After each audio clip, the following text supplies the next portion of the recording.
नमस्कार मित्रमैत्रिणी, आज मी तुम्हाला ओल्या नारळाचे लाडू कसे बनवायचे याची रेसिपी दाखवणार आहे।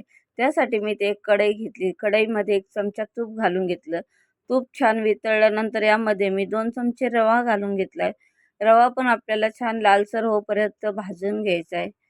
तर आपल्या रव्याचा रंग पण बदलत आला आणि रवा आपला भाजून झालेला आहे। आता यामध्ये मी 2 चमचे बेसन पीठ घेतले, ते पण आपल्याला छान भाजून घ्यायचे। दोन्हींचे बघा, रवा आणि बेसन पीठ दोघांचे कलर चेंज झाले, म्हणजे हे मिश्रण चांगलं भाजलं गेलं। एक ओला नारळ खोवून घेतलाय मी आणि आता तो पण आपण यात घालून त्याचं चांगलं पाणी सुकेपर्यंत त्याला परतून घ्यायचंय। जोपर्यंत त्याचं पाणी सुकत नाही तोपर्यंत आपण याला सतत हलवत राहायचं। आता मी इथे 4 चमचे साखर घेतली। आता ही साखर पण यात घातल्यानंतर आपल्याला साखर पण वितळेपर्यंत त्याला परतत राहायचं। जोपर्यंत साखर पूर्ण त्यामध्ये वितळत नाही तोपर्यंत हे आपण चमच्याने हलवत राहायचं। आता मी इथे 1 चिमूटभर मीठ घेतलं। तर मीठ गोडाच्या वस्तूत घातलं तर त्या वस्तूची टेस्ट अजून छान लागते, म्हणून कुठली गोड वस्तू करताना तुम्ही त्यात चिमूटभर मीठ घालत जा।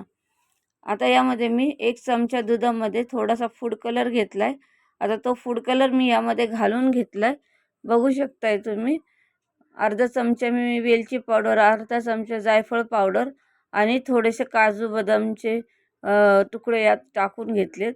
आता ते पण छान आपण परतून घ्यायचंय।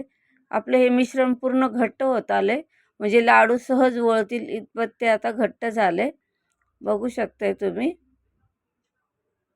आता हे मिश्रण यामध्ये मी 2-3 थेंब फक्त गुलाब पाण्याचे टाकलेत, थोडीशी त्याची टेस्ट येण्यासाठी। आणि आता हे पूर्ण मी थंड होण्यासाठी ठेवले। मिश्रण आपलं थंड झालं, हाताला तूप लावून याचे छोटे छोटे गोळे बनवून घेऊया आपण। जास्त मोठे नाही आणि जास्त छोटे नाही, असे मिडियम साईजचे लाडू। बघू शकता किती छान आकार आलाय लाडूला। आता मी हे ते सर्व लाडू बनवून घेते आणि नंतर तुम्हाला दाखवते। आज बघू शकता लाडू आपले छान झालेत। तुम्हाला जर ही रेसिपी आवडली असेल तर मला कमेंट करून सांगा। माझ्या चॅनलला लाईक, शेअर, सबस्क्राईब करायला विसरू नका। धन्यवाद।